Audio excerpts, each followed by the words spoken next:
এইমাত্র পাওয়া খবর, সিরিয়ার নতুন শাসক আহমেদ আল সারার শুরুতেই চমক। সিরিয়ার নতুন শাসক আহমেদ হুসাইন আল সারার, যিনি আল জেলানি নামে পরিচিত, শাসনের শুরুতেই দিচ্ছেন একের পর এক চমক। আসাদের পতনের পর দ্বিতীয় সপ্তাহেও দেশটি নতুন আশায় ভাসছে।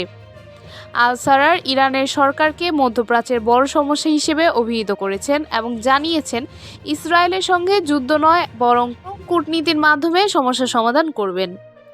ইদলিব শাসনের সময় তিনি দক্ষতার সঙ্গে কর সংগ্রহ, বাজেট ব্যবস্থাপনা এবং জনগণের সেবার কাজ করেছেন।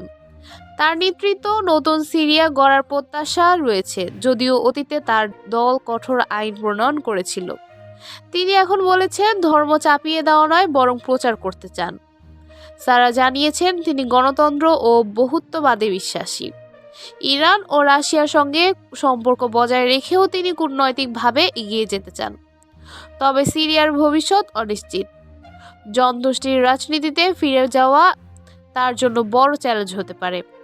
বিশ্লেষকরা বলেছেন আল সারার সতর্ক ও কৌশলী পদক্ষেপের মাধ্যমে সিরিয়ার নতুন এক অধ্যায়ের সূচনা হতে পারে। নতুন নতুন আপডেট পেতে আমাদের সঙ্গেই থাকুন। ধন্যবাদ।